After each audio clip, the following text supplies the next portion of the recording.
pues a una falla involuntaria, porque yo estoy en el aeropuerto del Distrito Federal, me niego a llamarle Ciudad de México, algo que es un estado de la República y que nos regatean el derecho a ser ciudadanos con derechos plenos a los capitalinos.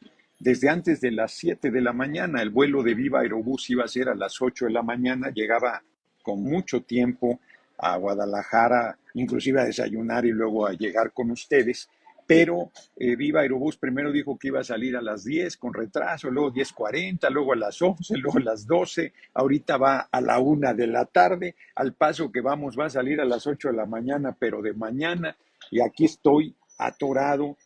Además quiero agradecerle a mi compañera diputada federal Salma Luébano, que muy generosamente primero se adaptó a que ella pudiera ir por delante para darme tiempo a llegar, pero como no hay hora para que yo pueda salir de aquí del aeropuerto, nuevamente con mucha generosidad y disposición permitió que yo interviniera primero ante la posibilidad que el vuelo remotamente fuera a las 12, ya no va a ser. Le agradezco mucho de corazón su enorme compañerismo.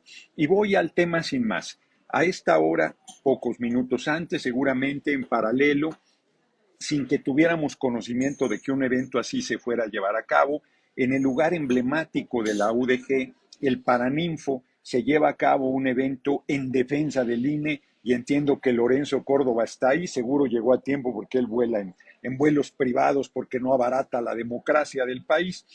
Y vale la pena iniciar con esta reflexión porque la reforma constitucional en materia electoral que el compañero presidente López Obrador ha enviado a la Cámara de Diputados no es una reforma que vaya en contra del INE. Cuando en 2006 el Instituto Federal Electoral con Luis Carlos Ugalde al frente fue responsable de la materialización de un majadero fraude electoral con el que se impuso a el comandante Iberdrola, alias Felipe el Sagrado Corazón de Jesús en la Calderón Hinojosa en la presidencia. El IFE se modificó y pasó a ser el Instituto Nacional Electoral. Y nadie dijo que se atacaba al IFE, nadie dijo que se quería desaparecer la autonomía del órgano electoral, sino simplemente frente a la absoluta pérdida de credibilidad que el órgano electoral tuvo en la elección de 2006, se hizo esa transición. Para quien tenga dudas, porque pueden pensar que estoy especulando sobre el fraude electoral, pues nadie dirá que Luis Carlos Ugalde es simpatizante nuestro. Y si ustedes leen el libro Así lo viví de Luis Carlos Ugalde, donde cuenta la elección de 2006 y cuenta cómo fue designado por el PRI para ser presidente del IFE, cómo lo apoyó Elba Ester Gordillo, entonces coordinadora de la fracción parlamentaria del PRI, y cómo vivió todo el proceso donde inclusive en el libro reconoce que Andrés Manuel López Obrador ganó la elección de 2006 con poco más de 15 millones de votos, le reconocieron poco menos de 15 millones de votos en una elección formalmente muy cerrada entre él y el comandante Borolas. Podrán llegar a la conclusión de que lo que estoy diciendo es verdad. Es un libro que no tiene desperdicio, por cierto, se los recomiendo. Hoy, frente a la pérdida de credibilidad del órgano electoral, que es una suma de parcialidades, nosotros en la legislatura pasada designamos 4 consejeros y antes de esa designación los consejeros electorales se los repartían entre las 2 o 3 principales fuerzas políticas del Congreso. Esto es, si había 4 consejeros a decidir, 2 se los quedaba el PRI o el PAN, el que tuviera la fuerza mayor en la Cámara, uno se le daba a la otra fuerza y a veces le daban uno a la izquierda, fuera el PRD, al PT le llegó a tocar en alguna ocasión este reparto. Esa suma de parcialidades no da imparcialidad, no genera un órgano electoral que esté por encima de todos los intereses partidarios y da facciones de los propios grupos parlamentarios representados en el órgano electoral. Pero este último órgano electoral que encabeza Lorenzo Córdoba y su monaguillo Ciro Murayama han llegado al extremo de ser no un árbitro vendido, sino una autoridad electoral que dejó de serlo para ser un jugador más en beneficio de la derecha y de la oposición en México. Son totalmente pugnaces en contra de nuestro gobierno, totalmente pugnaces en contra de nuestro movimiento y han saboteado la consulta del juicio a los expresidentes y la consulta a la revocación del mandato, que a pesar del franco sabotaje logró más de 15 millones de votos de participación. Entonces, la reforma que propone que los consejeros del INE, del INEC, porque ahora sería el Instituto Nacional Electoral, y de consultas sean elegidos por el pueblo, es una propuesta que a mí me parece muy valiosa y que desde mi punto de vista no debería tener discusión. No estamos planteando ninguna pérdida de autonomía del órgano electoral, no estamos planteando que tengamos el control, no estamos tampoco, cuando está proponiendo el compañero presidente, hablo en plural porque soy parte de este movimiento, no estamos proponiendo que vayan ocurrencias al órgano, sino previamente habría un filtro que haría que se presentaran perfiles que tienen la capacidad de formar parte de este órgano electoral, y sería el pueblo, conociendo los perfiles y los currículums de quienes busquen ser miembros de este órgano electoral, quienes con su voto determinarían, igual que determinan las autoridades del poder legislativo y ejecutivo. El INE, que se ha convertido o pretende convertirse en un poder por encima de los tres poderes de la República, debería ser el primero en no discutir que fueran elegidos por el pueblo, porque eso les daría más autonomía, más independencia y más autoridad moral para conducir los procesos electorales y poner en orden cualquier conducta incorrecta de los partidos políticos. Entonces, me parece esa propuesta muy valiosa, igual que la del Tribunal Electoral del Poder Judicial de la Federación. Por otra parte, yo me río, ya ven cómo soy, de que han hecho una campaña a la derecha con los medios frente a la desacreditación de la política que generaron los gobiernos neoliberales del PRI y el PAN. La gente acabó odiando todo lo que tuviera que ver con política, y eso fue utilizado por radio y televisión para hacer lo que yo llamo una campaña de despolitización, de desaliento a la participación política, de satanización de la política, de promoción de ideas que no van al fondo de los temas, pero que se convirtieron en los arietes favoritos de la derecha, como es desaparecer el fuero, diciendo que es un privilegio. Yo me he opuesto a esta desaparición porque te pueden meter a la cárcel inventándote delitos. Al compañero presidente ya lo hubieran quitado de la presidencia y estaría preso. El propio Tribunal Electoral amenazó de arrestarlo si no publicaba, no a él porque tiene fuero, pero sí al vocero y a una trabajadora del área de prensa de presidencia, si el compañero presidente no publicaba en sus redes una resolución del Tribunal Electoral. Y no, lo han acusado de cualquier cantidad de necedades. Roberto Madrazo ha vuelto a revivir la injuria, la insidia, la infamia de que el apoyo que se dio a los damnificados del sismo de 2017 fue desviado para las campañas de Morena, lo cual es verdaderamente majadero, es grotesco, porque inclusive buena parte de esos ingresos se dieron después del proceso electoral a los damnificados por el sismo de 2017. En fin, entonces han hecho cualquier cantidad de insidias con esos temas y pudieran haber tirado ya al compañero presidente. El otro tema es la desaparición de los pluris, que está planteado en la reforma, pero no como lo esperaba todo el mundo, y el otro es la desaparición del financiamiento a los partidos políticos. Estos dos temas que a mí me parecen campaña de despolitización y que vale la pena de una vez señalar antes de que se tergiverse mi intervención por alguna gente malintencionada que se dicen del movimiento, pero son unos farsantes. Yo voy a votar en favor de la reforma constitucional en materia electoral. Punto. Voy a votar en favor. Estoy planteando los alcances y las ausencias, a mí me parece. Entonces, en este proceso de despolitización han hecho de la figura de los pluris o la representación proporcional el demonio del poder legislativo. Y entonces la gente ha llegado a asociar plurinominal con inconsistentes, vividores, no electos, lo cual aplicaría a cualquier legislador de mayoría o de representación proporcional que sea traidor al pueblo y que viva del pueblo y traicione al pueblo, como yo se los he dicho en tribuna. Entonces se generó la expectativa y la propia iniciativa dice que desaparecen los pluris, lo cual es falso. Lo que hace la iniciativa es reducir de 500 legisladores que hay actualmente a 300, desaparece los 300 de mayoría y los 200 de representación proporcional desaparecen en la forma en que son elegidos hoy, que se eligen en 5 regiones o circunscripciones del país. pasaría a elegirse los 300 diputados pluris todos en 32 listas de representación proporcional, una por cada entidad de la República y una por la capital del país. Entonces, es una propuesta que está más cercana a la lucha de la izquierda, que siempre ha pugnado por la representación proporcional pura. ¿Qué quiere decir eso? Que si tú tienes el 3% de los votos, tengas el 3% de los diputados; si tienes el 1%, el 1%; si tienes el 10, el 10; si tienes el 70, el 70; si tienes el 100, el 100.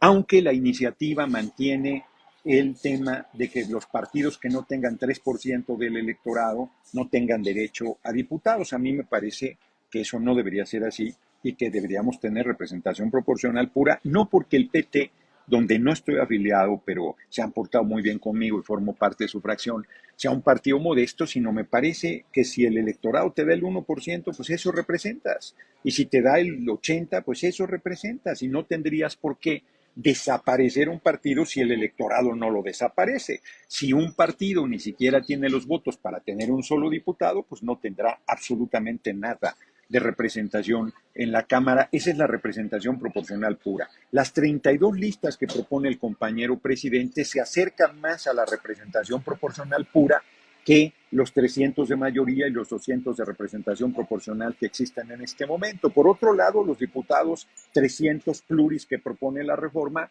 se elegirían igualito que como se eligen ahora, no vendrían en la boleta, porque en la boleta tú, por ejemplo, el DF, que tiene 28, creo, no recuerdo el número exacto, no caben en nombre de Morena o del PT o del Verde, su lista, y tendrían que estar en la parte trasera de la boleta, como están actualmente cuando tú votas por cualquier partido, no solo Morena, PT o Verde, sino el PRI, el PAN o el PRD.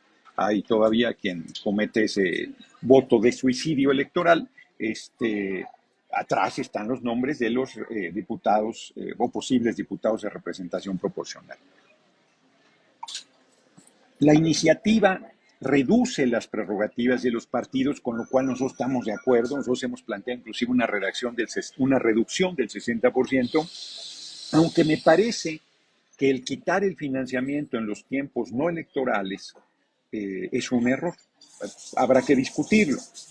Todo esto se discutirá. Yo creo que hay que hacer foros de parlamento abierto, como se hizo con la reforma constitucional en materia eléctrica, quienes hablen a favor, quienes hablen en contra, pero la actividad política es de todos los días, no solo de los procesos electorales. Justo si algo se le critica a los partidos es que sean, como se les dice peyorativamente, electoreros. Y si encima tú desapareces el financiamiento en la época no electoral, pues fortaleces a la derecha, porque en realidad los hijos, las hijas del pueblo, pues no tienen dinero para hacer política. Y si hoy es muy difícil que un hijo o una hija del pueblo pueda romper las estructuras burocráticas de los partidos y poder participar de tiempo completo en la política, si encima quitas el financiamiento en los tiempos no electorales, pues haces mucho más difícil la participación de la gente, mientras que la derecha siempre seguirá financiando a sus partidos en tiempo electoral y en tiempo no electoral. Entonces, no se entiende, a mí me parece que se fortalece la despolitización de el tema de la discusión de las prerrogativas públicas para los partidos, y que además se hace demagogia, porque yo insisto, hoy los partidos reciben poco más de 5,000 millones de pesos. Si les quitaras 3,000 millones, no alcanzaría ni siquiera para financiar un bimestre de apoyo a adultos, de 1 millón de adultos mayores, ni siquiera para un bimestre, porque un bimestre son como 3,300 millones por ahí, de 1 millón. Entonces, se hace demagogia, se hace retórica con el tema. No tengo duda que hay que disminuir el presupuesto de los partidos, pero no comparto el que se retire el financiamiento en los tiempos no electorales, como lo he dicho redundantemente.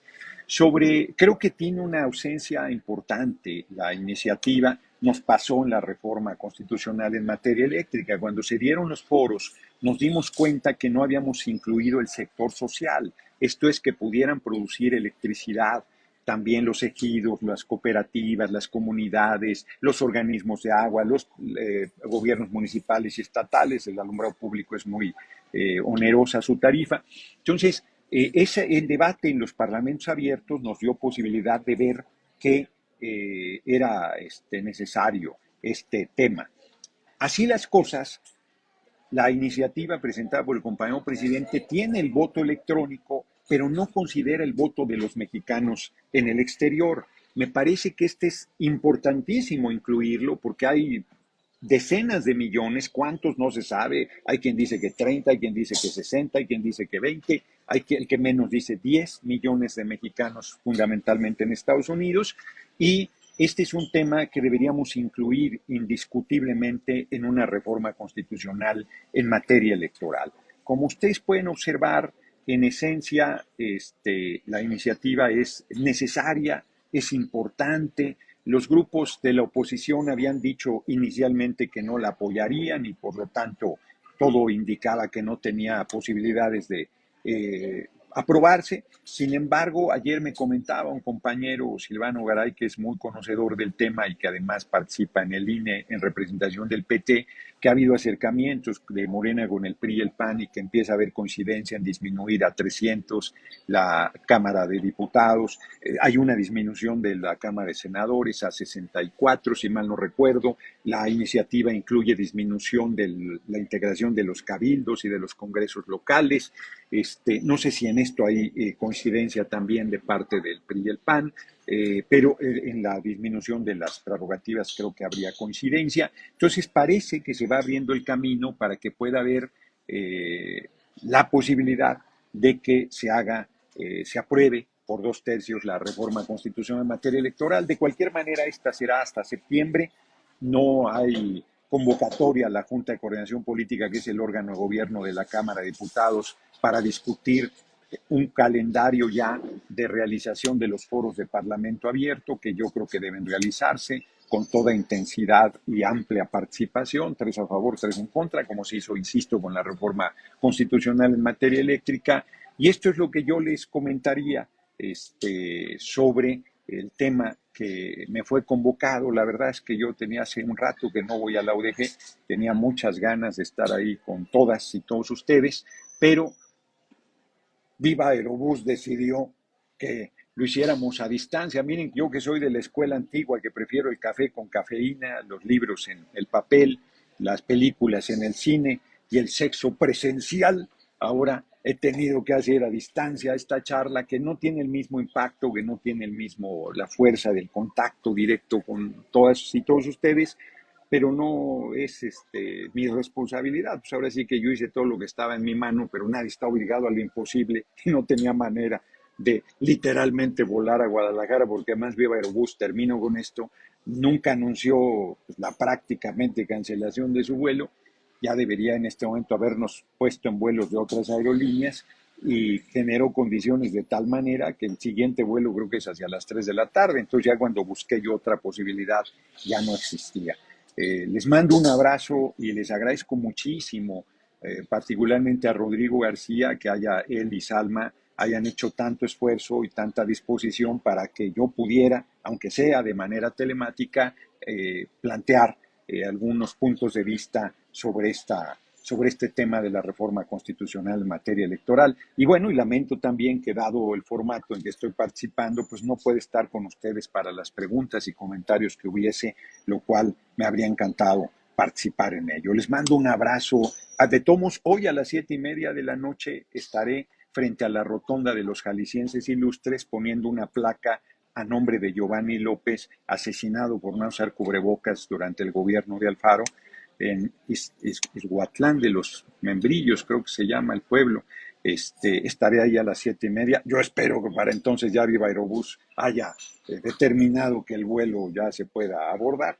Y les mando un abrazo. Muchísimas gracias por su atención.